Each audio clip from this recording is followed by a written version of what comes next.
Hello and welcome to my battle report for actually tournament report for the three games that I played yesterday in Exploding Dice here in Bangor. I took some video footage as I'm going to roll here, and I'm just going to basically talk over the top of it. I wasn't able to be coherent. I took a little bit of a bit of footage at the beginning of a round and at the end of a round.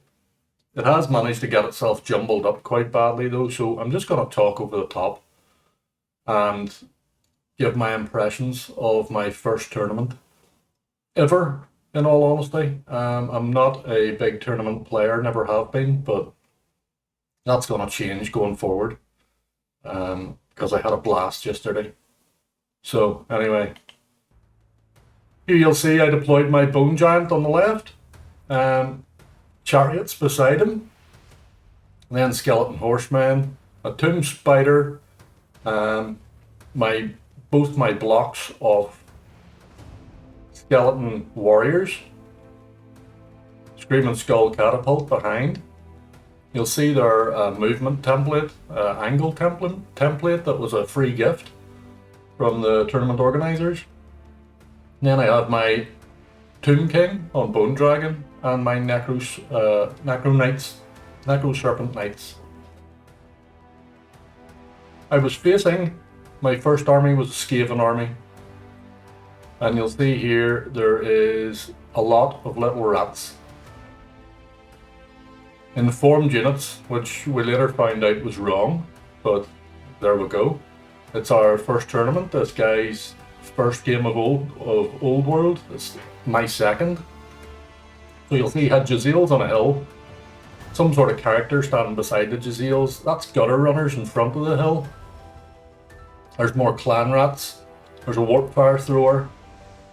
Over here we have more clan rats or night runners. I'm not sure which ones they were. And a Jazil, a big warp lightning cannon. It's that long since I looked at a Skaven army that I wasn't sure what to expect here. But anyway, it was a really nice army and very different. So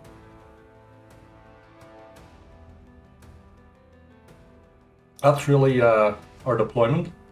The Skaven player moved forward quite rapidly in the center with his gutter runners. And the reason why he did that, I was later to find out, was because they're all armed with throwing stars. And they have 2 attacks each. And they're poisoned. So, because my army was definitely a tournament designed army, and his army was more experimental, shall we say, I let him away with quite a lot of things that ordinarily you wouldn't let somebody away with.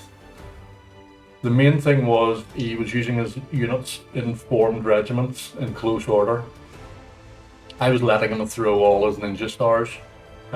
So those units, those small those small gutter runner units in front of the hill were each throwing 20 stars a turn, which causes a lot of damage. The night runners at the back rear were throwing 40 stars every time you got within missile range of them. They also have the fire and flee rule, so they were able to throw stars and run away. You'll see here that my Bone Dragon did engage with one of those units and tore it to pieces, and it eventually fled off the battlefield. I played quite tamely here, to be honest, because my opponent's army I didn't feel really could stand up to the Bone Dragon. He had nothing that could kill the Bone Dragon. To my dismay though, I did indicate to him that he only had to kill the Hierophant, which is my Tomb Priest. If he killed the Tomb Priest, the army would start to disintegrate around me because of the instability. So he did have a good go at it, and I almost put my Tomb Priest in a position where he could be killed quite easily, especially with the amount of throwing stars. You'll see here that My opponent has realised eventually that he has to be in skirmish order in order to throw all these stars. So he moved this unit into skirmish order, and he killed one of my Necro Knights. You'll see here he's taken quite a lot of damage. The skeleton units have taken quite a lot of damage from the throwing stars, but they do win in hand-to-hand combat. There is my Hierophant with 2 wounds taken off him, 1 left, because I realised to my horror that you only have to be able to see a target to be able to shoot at it. It used to be you had to shoot the closest target, or there had to be it had to just be very, very obvious that he could be shot. The way it works now is if the character isn't within 3 inches of a friendly unit, which mine wasn't, he was able to throw some stars through that gap between those 2 units and take a couple of wounds off that Hierophant, which almost cost me. So in fairness to him, he did have a chance, but it wasn't much of a chance. You'll see here, we're getting towards the end of the game. This game, we only got to turn 3, and it took us 2.5 hours, because we're both still learning the rules as we go. So there's an awful lot of reaching for rule books and asking the tournament organizer rule results questions. But it was a great fun game, and John, the guy I was playing, I've known him for years, vaguely. I know him on the gaming scene, but this is the first time we've ever met across the table, and I had a blast. As you can see, Glorious Tomb Kings of Camry, a win. Obviously we're the good guys. And the Skulking Skaven from Skaven Blight, a loss. And obviously they're not good guys. Although I have nothing against the Skaven, obviously the Tomb Kings were the justified winners in this case. At least that's the story I'm sticking to. So that was my first game against Skaven. Next game was I came up against High Elves. This was a different story altogether. This guy Dave, who's a really nice guy, knows his stuff. He has played countless games of Old World, and he's been playing Warhammer from, I have, 4th edition, and it doesn't look like he's ever stopped. But he picked a really good High Elf army, and I had my eyes open to just how good the High Elves are.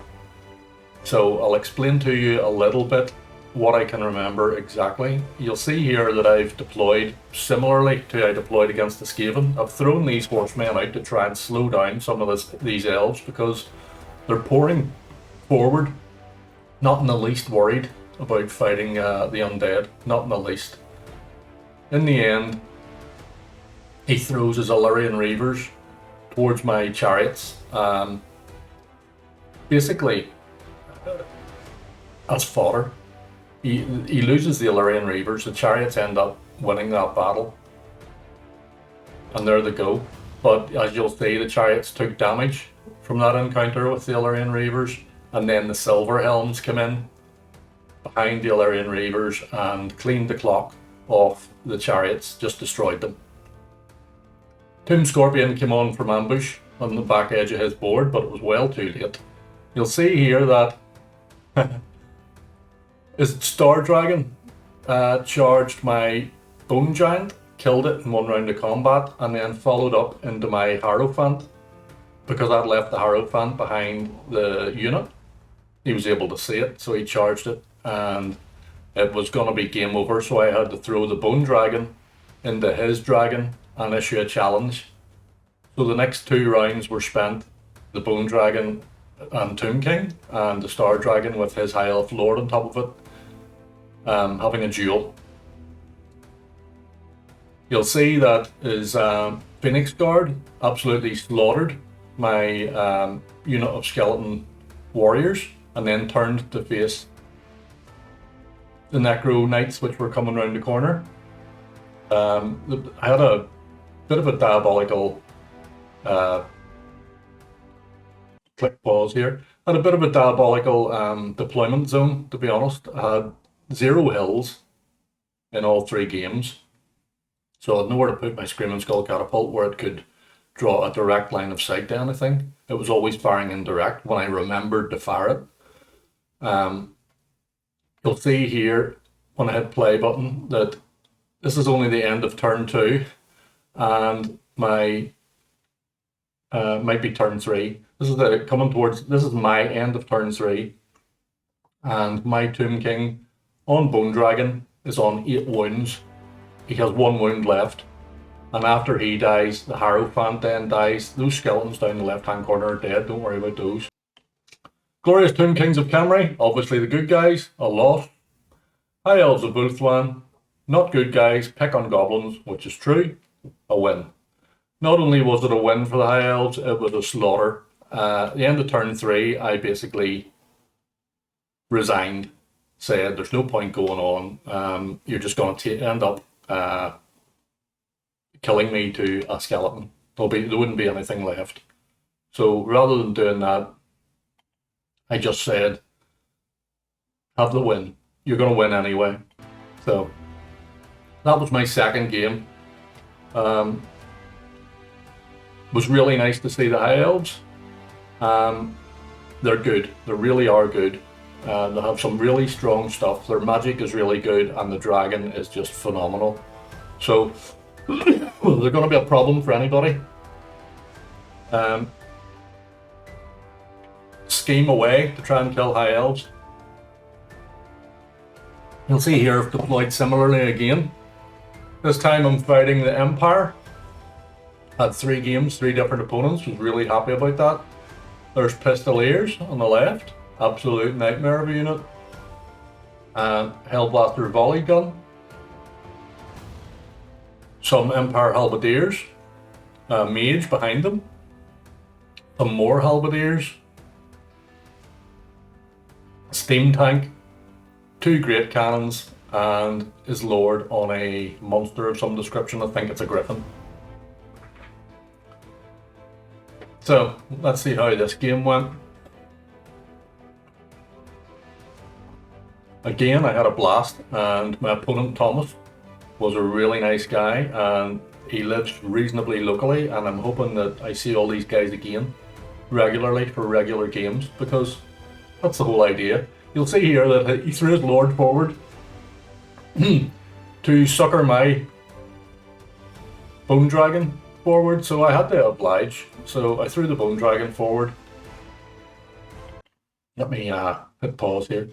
I threw the Bone Dragon forward to meet that challenge. I had to endure 1 round of cannon fire.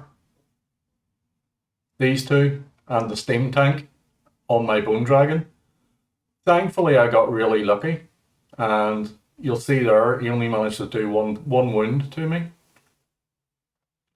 You'll also see there that at this stage in the game I've taken another wound, but that was from either the Griffin or his Lord on the Griffin with a great weapon. But the problem Thomas had was I was tooled up to fight almost anybody, barring a High Elf or Lord on a dragon. So I was winning that combat for the entire game and would have eventually killed his Lord. I had him down to only a couple of wounds before he ran off.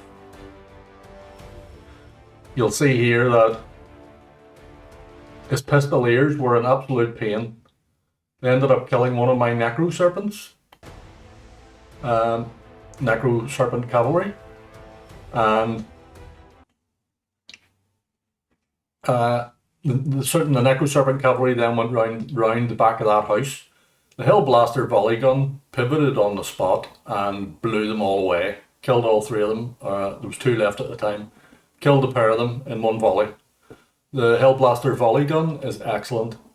You'll see also here that my giant has had to hide. Imagine that. Pathetic, isn't it? But my Bone Giant had to hide behind this house because the Hellblaster volley gun had cut his wounds in half. He went from 6 to 3 in 1 shot, in 1 volley. So the giant's busy hiding here, and it wasn't really going to do the giant much good because, believe it or not, that steam tank can fire over the top of troops. So it drew a line to the back of the giant and tried to kill my giant. Thankfully, Thomas failed miserably on his dice rolls and the giant got away with it. But again, this was a really fun game. Both sides probably had a shot at the title, although you'll see here, Thomas did have a problem with the Bone Dragon. The Lord on the Bone Dragon, I had him quite well geared up with an Amulet of Protection, Shield of Tra, which makes everyone else's weapon skill -1, and he had his regeneration as well, which I made quite regularly. I made that five or six roll quite regularly, which kept those wounds at 2. As you'll see there, it's 2 pips on the dice. It might actually be 3 by now. Maybe he took 3 wounds overall. I think he did take 3 wounds overall. But after that round of combat, his unit of spearmen there and his character lost that round of combat and they both had to retreat. The spearmen were eventually caught and killed in pursuit by my Bone Dragon. You'll see here the center of the table. This game was about holding the center of the table. If you held that house in the middle of the center of the table, you got extra victory points. So you see there that I just threw my skeletons forward. I had no problem fighting other regular troops with my troops. So win or lose, I was holding the center of that table. Thomas was quite standoffish.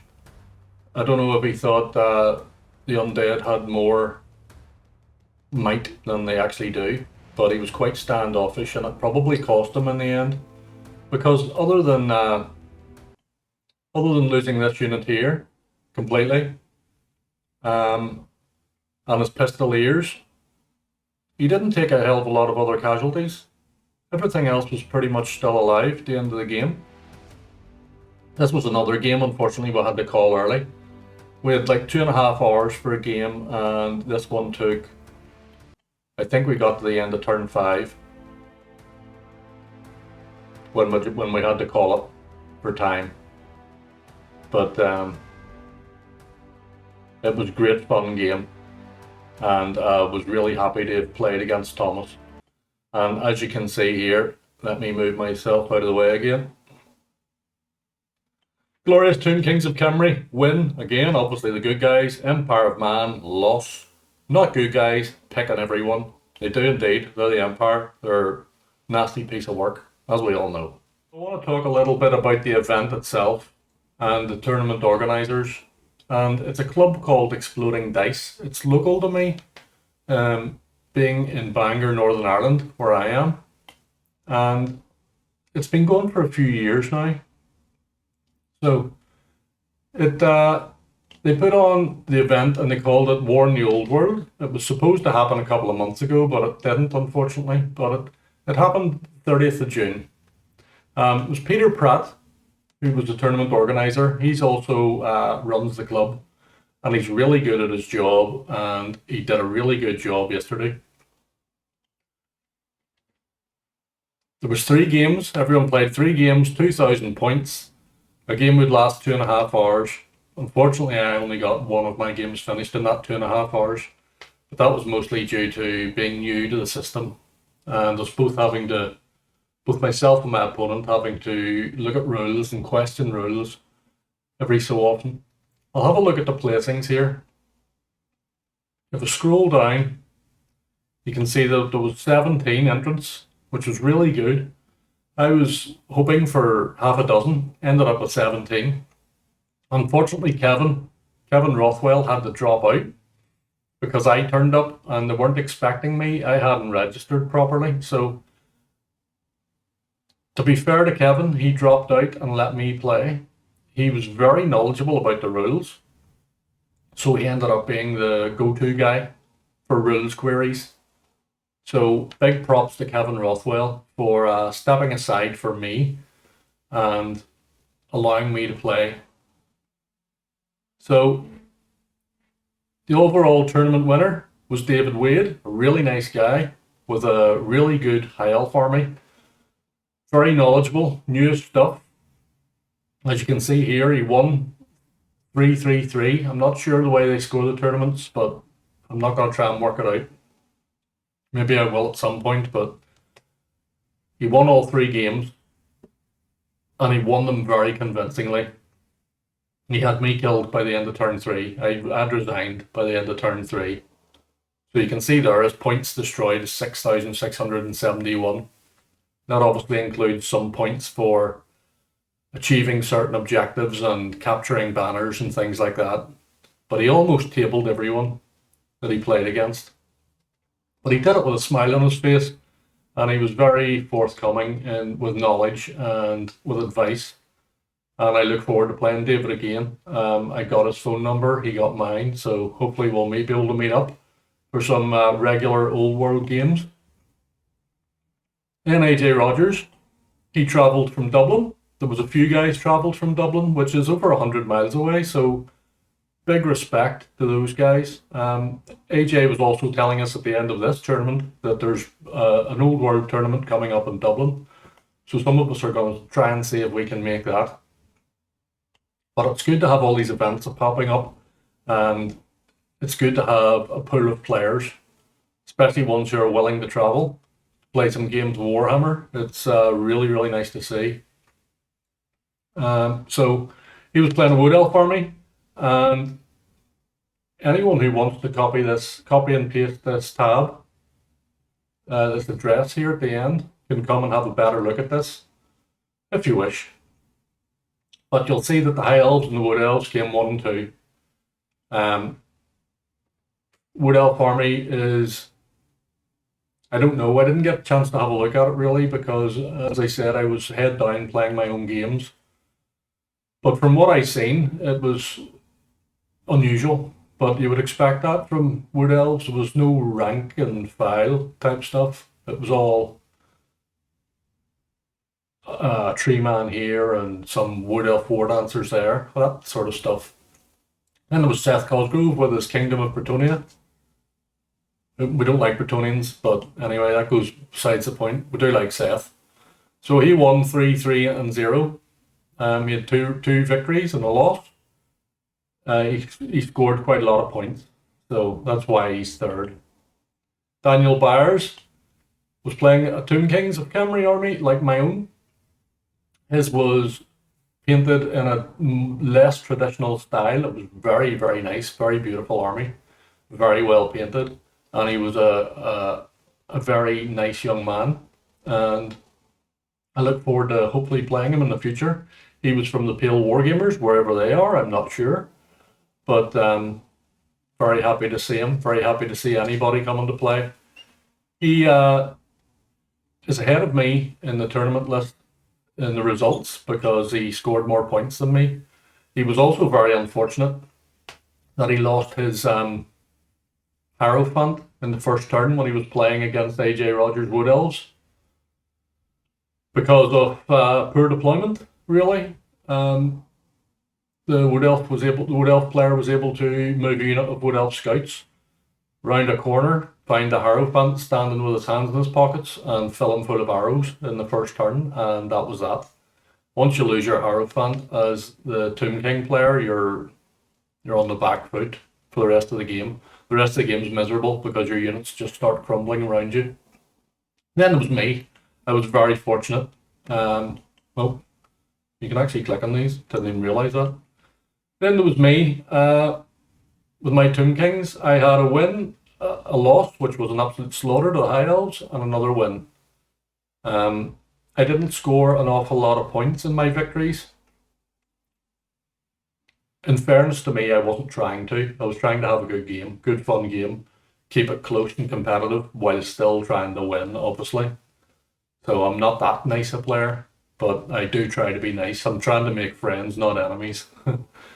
Then came Simon Brackenridge with his Orc and Goblin tribes. I'm not sure what his, I can actually view his list. Nope, don't know how to. I'm not capable of viewing his list. But there was two Orc and Goblin tribes armies, and they ended up squaring off against each other in one game. I think the second game. So he had a major victory, a marginal victory, and a loss. And then there was Fintan Rogers with Warriors of Chaos. He had two marginal victories and a loss. Connor Whitley, Warriors of Chaos again. He had a loss and two marginal victories. Kyle Moorhead had Empire of Man. Lost, win, loss. I wasn't expecting to win any games. I was very happy and surprised to win, but didn't expect to win any games. Alan McMahon, Empire of Man, 2 losses and a win. Patrick Murta, Warriors of Chaos, 2 losses and a win. Aaron Lyons, Kingdom of Bretonia, loss, win, loss. Thomas McKenna, a marginal victory and 2 losses. Ewan Collins, marginal victory and 2 losses. John Dorian with his Skaven, 3 losses, which was really unfortunate, but John was always going to have an uphill battle just with the list that they had picked and the way they've designed the Skaven army. I think you would need to put a lot of thought into how you're going to play the Skaven, other than fluffy, so you have at least got a chance. I don't know if some of the characters are available to them anymore, like Deathmaster Snitch would have been able to kill any character when I played Skaven, but that's a long, long time ago. Then David Kirkpatrick with his Kingdom of Bretonia, he had 3 losses as well, but an awful lot of these losses are down to unlucky dice rolls. I don't blame players. A lot of them were down to unlucky dice rolls. I myself had some poor dice rolls, and my opponents, especially Thomas, had some really unlucky dice rolls.